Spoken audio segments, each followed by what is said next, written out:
औज़ुबिल्लाहिमिनश्शैतानिर्रजीम बिस्मिल्लाहिर्रहमानिर्रहीम। आप लोग देख रहे हैं मेरा यूट्यूब चैनल बायोलॉजिक ब्रेकडाउन। आज हम क्लास 10 के यूनिट नंबर 1 के जिस टॉपिक को पढ़ेंगे वो है केमिकल डाइजेशन। तो हमने एक 1 बाय 1 करके जो है वो केमिकल डाइजेशन को पढ़ना है कि सबसे पहले डाइजेशन जो है वो ओरल कैविटी में कैसे होती है। तो ओरल कैविटी में फूड जो है सबसे पहले टेस्ट किया जाता है, स्मेल किया जाता है और फील किया जाता है, महसूस किया जाता है कि कैसा जो है ये फूड है। Food is chewed by crushing and grinding. इसके साथ साथ दांतों के जरिए से फूड को च्यू किया जाता है, उसे क्रश किया जाता है, बारीक बारीक तोड़ा जाता है। द टीथ चेक्स and tongue take part in these action. और इन दोनों एक्शंस में जो टेस्ट किया जा रहा है और जो क्रश किया जा रहा है, ग्राइंडिंग किया जा रहा है, इन दोनों में टीथ जो है वो टीथ्स और चीक्स और ये टंग, ये तीनों जो है ये पार्टिसिपेट करते हैं इस एक्शन में। As a result food is physically and quickly broken down into smaller pieces. और इसके नतीजे में जो फूड होता है, जो ग़िज़ा होती है, वो तेजी से जो है वो टूट जाती है छोटे छोटे पीसेस में। Food in the oral cavity stimulate the salivary gland to secrete saliva. और जैसे ही ओरल कैविटी के अंदर फूड जो है वो एंटर होता है तो सलाइवरी ग्लैंड को एक्टिवेट कर देता है और सलाइवरी ग्लैंड जो है वो सलाइवा सिक्रीट करना, यानी सलाइवरी ग्लैंड जो है उसमें से सलाइवा निकलने लग जाता है। इस सलाइवा के अंदर ये जो वाटर और म्यूकस मौजूद होता है, ये फूड को, ग़िज़ा को मॉइस्चर करता है, सॉफ्टन करता है और लुब्रिकेट कर देता है, नरम कर देता है उसे। उसके साथ साथ उसे जो है वो सॉफ्ट करता है, नरम करता है, गीला करता है और वो जो फूड है वो बहुत ज़्यादा सॉफ्ट हो जाता है। Saliva contains salivary amylase. और इन स्लाइवा के अंदर स्लाइवरी अमाइलेज एंजाइम्स मौजूद होते हैं। ये एंजाइम जो है वो स्टार्च को डाइजेस्ट करता है माल्टोज में। फूड के अंदर जितना भी स्टार्च का पार्ट जो होता है वो वहीं ही ओरल कैविटी के अंदर डाइजेस्ट हो जाता है। और ये एंजाइम्स जो कि अमाइलेज, स्लाइवरी अमाइलेज है, ये स्टार्च को डाइजेस्ट कर देता है माल्टोज में, यानी स्टार्च को माल्टोज में कन्वर्ट कर देता है। इसके साथ साथ एक और एंजाइम्स भी मौजूद होता है जिसे लाइपेज कहा जाता है। ये टंग से जो है वो प्रोड्यूस होता है और इट ब्रेक डाउन ट्राइग्लाइसरेट। ये ट्राइग्लाइसरेट को ब्रेक करता है। The mostly diglyceride and free fatty acids. और जब ट्राइग्लाइसरेट को ब्रेक करता है तो क्या बन जाता है, डाइग्लाइसरेट बन जाते हैं और फ्री फैटी एसिड्स जो है वो बनते हैं। The food is rolled by the tongue into small slippery spherical mass called balls। अब ये जो फूड है जो कि डाइजेस्ट हो गया है, ब्रेक डाउन हो गया है, इसमें से बहुत सारे न्यूट्रिएंट्स जो है वो डाइजेस्ट हो गए हैं। अब ये फूड टंग जो है इस फूड को रोल्ड करती है और स्मॉल और स्लिपरी एक बॉल टाइप के स्ट्रक्चर में कन्वर्ट कर देती है, जिससे बॉल्स कहा जाता है। ये जो बॉल्स है, यानी ये जो फूड है जो कि रोल हो गया है ये स्वेलो हो जाता है और एंड एसोफेगस के अंदर फेरिंक्स के रास्ते एंटर हो जाता है। नेक्स्ट जो डाइजेशन हमने पढ़नी है वो हमने स्टमक में पढ़नी है। यानी जब फूड जो है वो बॉल्स टाइप स्ट्रक्चर बना लेता है और रोल हो जाता है और रोल होकर वो फेरिंक्स के रास्ते एसोफेगस में दाखिल हो जाता है, उस पेरिस्टैटिक रिफ्लेक्स मूवमेंट होती है जिसमें कॉन्ट्रैक्शन और रिलैक्सेशन का काम होता है। उसकी वजह से कार्डियक स्फिंक्टर जो होता है वो रिलैक्स होता है और उसकी रिलैक्सेशन की वजह से फूड को इजाज़त मिल जाती है कि वो अब स्टमक के अंदर दाखिल हो जाए, यानी एक रास्ता बन जाता है जिसकी वजह से फूड जो है वो स्टमक में दाखिल हो जाता है। स्टमक में जैसे ही फूड एंटर होता है वहां पर गैस्ट्रिक ग्लैंड्स मौजूद होते हैं, या गैस्ट्रिक जूस मौजूद होता है, ये एक्टिवेट हो जाता है। ये गैस्ट्रिक ग्लैंड्स जो है गैस्ट्रिक जूस को सिक्रीट करना शुरू कर देते हैं या एक्टिवेट कर देते हैं। It consist of mucus, HCl, pepsin and rennin. इस गैस्ट्रिक जूस के अंदर क्या क्या चीज़ें मौजूद होती हैं, इसमें म्यूकस होता है, HCl हाइड्रोक्लोरिक एसिड होता है, एक पैप्सिन और रेनिन होता है। म्यूकस का क्या काम होता है, mucus form a coating over the stomach. Mucus ने स्टमक के ऊपर एक कोटिंग करनी होती है। It prevents the digestion of stomach wall by the enzymes pepsin. Basically ये फूड के ऊपर तो इतना एक्ट नहीं कर रहा होता है। इसका काम ये होता है कि स्टमक की जो वॉल्स होती हैं उसको प्रोटेक्ट करना, उसको बचाना, ताकि जब HCl सिक्रीट हो या पैप्सिन सिक्रीट हो तो वो स्टमक की वॉल को डिस्ट्रॉय ना कर सके या उसको डैमेज ना कर सके। तो it prevents the digestion of stomach. ये डाइजेशन ऑफ स्टमक वॉल्व को प्रिवेंट करता है, बचाता है द एंजाइम्स पैप्सिन की मदद से। Hydrochloric acid perform the following function. Hydrochloric acid stomach की बॉल्स में बहुत सारे फंक्शन परफॉर्म करता है फूड के ऊपर। Stop the action of salivary amylase, वो एक्शन जो कि ओरल कैविटी के अंदर स्लाइवरी अमाइलेज का चल रहा होता है उसको स्टॉप कर देता है। It converts the inactive form of enzymes pepsinogen to active form pepsin. Stomach में जो इनएक्टिव फॉर्म में पेप्सिनोजिन एंजाइम्स मौजूद होता है उसको एक्टिव कर देता है और पेप्सिन में कन्वर्ट कर देता है। It provide acetic medium suitable for the action of enzymes, और चूंकि ये एसिड जो है वो एसिड है एक, तो ये एसिडिक मीडियम प्रोवाइड करता है ताकि जो एंजाइम्स हैं वो इस एसिडिक मीडियम के अंदर सही से काम कर सकें। And it kills many micro organism, और इसके साथ साथ ये बहुत सारे माइक्रो ऑर्गेनिजम्स जो फूड के जरिए से आते हैं उनको किल कर देता है, जो कि इनएक्टिव पेप्सिनोजिन से सिक्रीट होता है। यानी जब फूड जो है वो स्टमक के अंदर एंटर होता है तो पेप्सिनोजिन जो है वो एक्टिवेट हो जाता है और पेप्सिन में कन्वर्ट हो जाता है। HCl और already activated pepsin convert pepsinogen to pepsin. जो स्टमक के अंदर HCl मौजूद होता है और पेप्सिन मौजूद होता है वो कन्वर्ट कर देता है पेप्सिनोजिन को पेप्सिन में। Pepsin digest protein to polypeptides, और पेप्सिन का फंक्शन ये होता है, पेप्सिन का काम ये होता है कि वो फूड के अंदर जितना भी प्रोटीन होता है उसको पॉलीपेप्टाइड्स चेन में यानी अमाइनो एसिड्स में कन्वर्ट कर देता है। And peptides chain of few amino acids. Rennin is secreted only in infants. It helps in the digestion of milk protein. Rennin जो है वो उसका फंक्शन ये होता है कि मिल्क की जो प्रोटीन होती है, दूध के अंदर जो प्रोटीन मौजूद होती है उसको डाइजेस्ट करना इसका काम है। तो इन्फेंट्स में चूंकि जो है वो उनके फूड में मिल्क जो शामिल होता है तो ये इन्फेंट में मौजूद होता है, या इन्फेंट पे ये जो है वो एक्टिवेट होता है। छोटे बच्चे जो होते हैं उनमें एक्टिवेट होता है और जो मिल्क प्रोटीन होती है उसको डाइजेस्ट करता है। By the churning action of stomach valve, the food gets mixed into soupy mixture called chyme. Churning action क्या होता है स्टमक वॉल्व का? स्टमक की वॉल्व्स जो है वो मुस्तकिल तौर पर कॉन्ट्रैक्ट और रिलैक्स होती रहती हैं, सिकुड़ती रहती हैं और फैलती रहती हैं। इस एक्शन को चर्निंग एक्शन कहा जाता है, और इस एक्शन की वजह से जो फूड है वो मिक्स होता रहता है और मिक्स होने के बाद एक सूपी स्ट्रक्चर में यानी लिक्विड फॉर्म में कन्वर्ट हो जाता है, जिससे इस स्ट्रक्चर को कायम कहा जाता है। When the chyme reaches a certain degree of acidity, the pyloric sphincter relaxes and little food passes into the duodenum.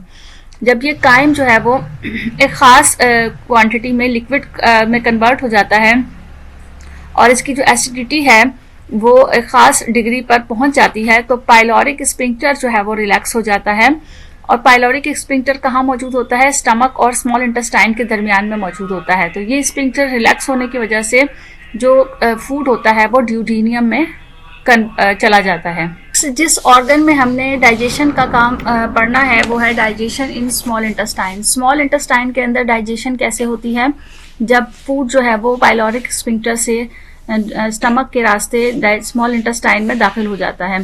तो starch, protein and fats all the enzymatically broken down into small intestine. Small intestine के अंदर food के अंदर मौजूद जितने भी nutrients होते हैं, जैसे प्रोटीन है, फैट्स है, ये तमाम, या स्टार्च है, ये तमाम न्यूट्रिएंट्स जो है वो एंजाइमेटिकली ब्रेक डाउन होते हैं। एंजाइम्स इनके ऊपर एक्ट करते हैं और इन न्यूट्रिएंट्स को ब्रेक करके छोटे छोटे पीसेस में कन्वर्ट कर देते हैं। When food enters the duodenum, the chyme stimulate. जब फूड जो है वो एंटर होता है, दाखिल होता है ड्यूडेनियम के अंदर, तो जो काइम सूपी स्ट्रक्चर होता है, जो liquid food structure, liquid type का जो फूड बन चुका होता है, वो किस चीज़ों को एक्टिवेट करता है? Gall bladder to release bile. Bile जो है वो गॉल ब्लैडर से बाइल रिलीज होने लग जाता है। Pancreas to secrete pancreatic juice, और पेंक्रियास से पेंक्रियाटिक जूस सिक्रीट होने लग जाता है। Intestinal glands to secrete intestinal juice, और इंटेस्टाइनल ग्लैंड से इंटेस्टाइनल जूस सिक्रीट होता है। तो ये 3 एक्शन होते हैं जब ये काइम जो है एंटर होता है ड्यूडेनियम में। All these secretions are alkaline and neutralise the acidic chyme. अब चूंकि ये स्टमक से आया है काइम, तो उसके अंदर एसिडिक मीडियम था, तो ये तमाम एक्शंस जो हैं यानी बाइल और इंटेस्टाइनल जूस और पेंक्रियाटिक जूस, ये एल्केलाइन होते हैं और ये एसिडिक काइम को न्यूट्रलाइज कर देते हैं। जब एसिड बेस आपस में रिएक्ट करते हैं तो वो क्या हो जाता है, न्यूट्रलाइज हो जाता है। तो pancreatic and intestinal enzymes can work only in this alkaline medium. और ये क्यों एल्कलाइन करते हैं, इस वजह से करते हैं क्योंकि जो पैंक्रियाटिक जूस होता है और जो इंटेस्टाइनल एंजाइम्स होते हैं वो इस एल्कलाइन मीडियम में अपना काम सही तरह से अंजाम दे सकते हैं। एसिडिक मीडियम में ये काम अपना नहीं करते हैं। Bile is greenish yellow liquid manufactured in the liver. Bile एक ऐसा लिक्विड जूस होता है जो कि ग्रीनिश येलो कलर का होता है और लिवर में बनता है। Bile is stored in the gall bladder and is released as soon as food enter the duodenum. ये लिवर में बनता रहता है और गॉल ब्लैडर में स्टोर हो जाता है, और जैसे ही फूड ड्यूटेनियम में एंटर होता है, दाखिल होता है, तो ये बाइल जूस जो है वो रिलीज होने लग जाता है ड्यूटेनियम की वॉल्स के ऊपर। Bile emulsifies fat causing them to break down into small droplets called emulsion. Bile का फंक्शन ये होता है कि फूड के अंदर मौजूद जितना भी फैट होता है उसकी ब्रेक डाउन करता है और फैट को छोटे छोटे ड्रॉपलेट्स में कन्वर्ट कर देता है, और उसका ये प्रोसेस जो है उसे इमल्जन कहा जाता है। Emulsification provides relatively large surface area of lipid for the action of lipase enzymes। अब ये आपको एक इंफॉर्मेशन दे रहे हैं कि ये जो प्रोसेस इमल्जन या इमल्सिफिकेशन का है, इसे ज़्यादा सरफेस एरिया रिक्वायर्ड होता है ताकि लिपिड के ऊपर वो परफॉर्म करे और लाइपेज एंजाइम्स जो है वो लिपिड की ब्रेक डाउन करे। फिर पैंक्रियाटिक जूस है जिसमें सिक्रीशन ऑफ पैंक्रियाज होती है, जिसे हम पैंक्रियाटिक जूस कहते हैं। It contains enzymes amylase. इसमें एंजाइम्स होते हैं पैंक्रियाटिक जूस में, अमाइलेज एंजाइम्स हैं, लाइपेज हैं, ट्रिप्सिनोजिन है। अब पैंक्रियाटिक अमाइलेज जो है वो स्टार्च को डाइजेस्ट करते हैं। It converts polysaccharides to maltose and even to glucose. ये बड़ी बड़ी जो है वो चेन्स होती हैं, पॉलीसेक्राइड्स चेन्स मौजूद होती हैं। ये आहिस्ता आहिस्ता ब्रेक डाउन होती हैं, इनके दरमियान में जो बॉन्ड्स होते हैं वो ब्रेक होते हैं, ये माल्टोज में कन्वर्ट होती हैं और फिर उसके बाद ये और स्मॉलर मॉलिक्यूल्स यानी ग्लूकोज में कन्वर्ट हो जाती हैं। Pancreatic lipase convert neutral fats. Pancreatic lipase जो है वो न्यूट्रल फैट्स में कन्वर्ट करते हैं into glycerol and fatty acids. Neutral fats को, जो फैट्स होते हैं उन्हें यानी ट्राइग्लाइसराइड्स जो होते हैं उनको पहले जो हमने डाइजेशन पढ़ी वो हमने ड्यूडेनियम में डाइजेशन पढ़ी। अब स्मॉल इंटेस्टाइन के 3 पार्ट्स होते हैं, ड्यूडेनियम, जिजीनियम एंड इलियम। तो जिजीनियम और इलियम में जो डाइजेशन होती है वो हम यहाँ पे पढ़ेंगे कि lining of the jejunum and ileum secretes several enzymes such as erepsin which convert peptides into amino acids. जो जिजीनियम की लाइनिंग यानी जो जिजीनियम और इलियम की वॉल्स होती हैं वहां से भी बहुत सारे एंजाइम सिक्रीट्स होते हैं, जैसे कि इरिप्सिन जो है वो पेप्टाइड्स को अमाइनो एसिड्स में कन्वर्ट कर देता है। It also secretes enterokinase which activates pancreatic trypsinogens into it active form trypsin. इसके साथ साथ इसमें से एक और एंजाइम सिक्रीट होता है जिसे एंटीरोकाइनेस कहा जाता है। ये पैंक्रियाटिक ट्रिप्सिनोजिन को कन्वर्ट कर देता है एक्टिव ट्रिप्सिन में। Lactase convert lactose to glucose. Lactase enzymes जो है वो लैक्टोज को ग्लूकोज में कन्वर्ट करता है और माल्टेज जो एंजाइम है वो कन्वर्ट कर देता है माल्टोज को ग्लूकोज में। तो in the ilium digestion process is complete. और इलियम में पहुंचने तक जो फूड है वो मुकम्मल तौर पर डाइजेस्ट हो चुका होता है। तो बेसिकली इन एंजाइम्स का फंक्शन ये होता है कि ये स्पेसिफिकली अपने अपने न्यूट्रिएंट्स को जो है वो डाइजेस्ट कर रहे होते हैं, और डाइजेस्ट का मतलब ये है कि उसको बिल्कुल सिंपल फॉर्म में जो है वो कन्वर्ट करते हैं। सारे डिस्क्रिप्शन को आप इस तरह से एक फ्लो चार्ट में भी जो है वो याद कर सकते हैं कि स्टार्च जो है वो पैंक्रियाटिक अमाइलेज के जरिए से माल्टोज में और फिर माल्टेज एंजाइम्स के जरिए से ग्लूकोज में कन्वर्ट हो जाता है। लिपिड पैंक्रियाटिक लाइपेज के जरिए से ग्लाइसिरोल एंड फैटी एसिड्स में कन्वर्ट होते हैं, और प्रोटीन जो है वो ट्रिप्सिन एंजाइम्स के जरिए से पॉलीपेप्टाइड्स में और फिर इरिप्सिन एंजाइम्स के जरिए से अमाइनो एसिड्स में कन्वर्ट हो जाते हैं।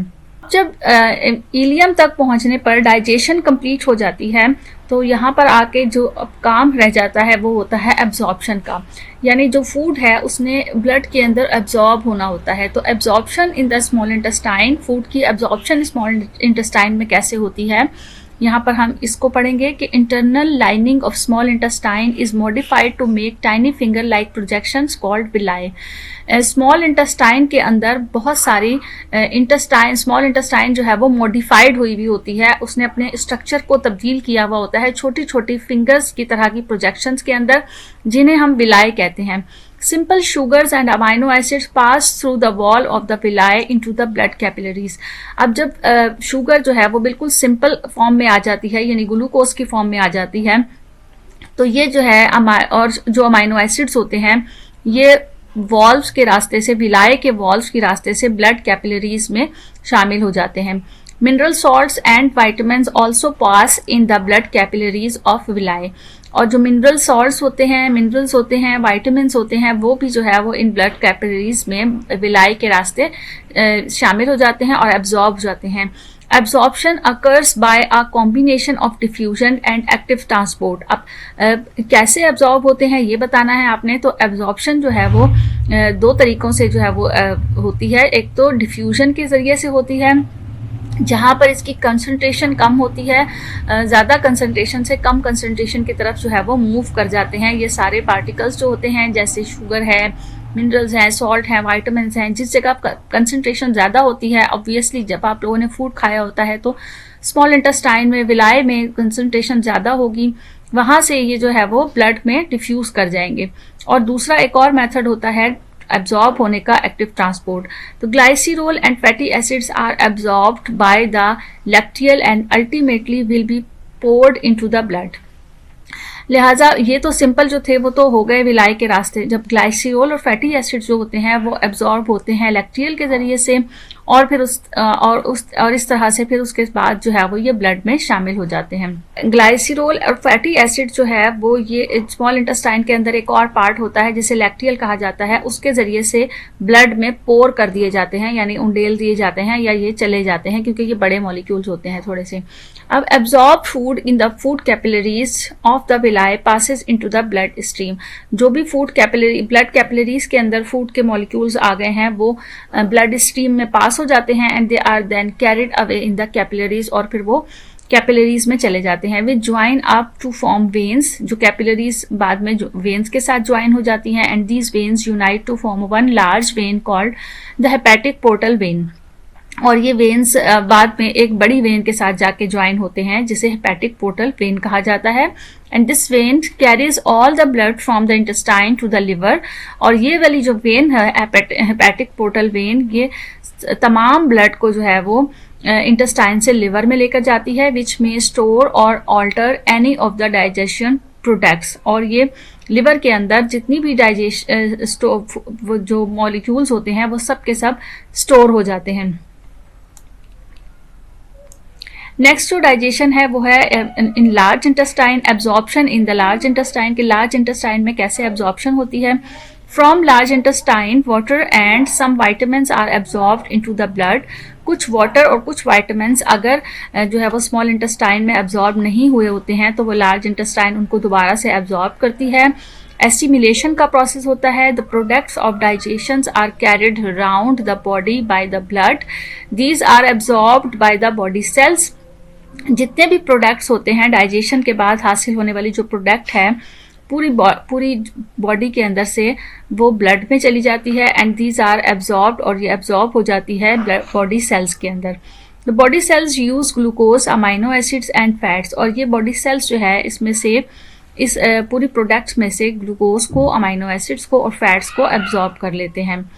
This uptake and use of food is known as assimilation. और प्रोसेस होता है जिसमें बॉडी सेल्स जो है वो ग्लूकोज को, अमाइनो एसिड्स को और फूड को यूज करते हैं, इस्तेमाल करते हैं। इस प्रोसेस को एसिमिलेशन का नाम दिया जाता है।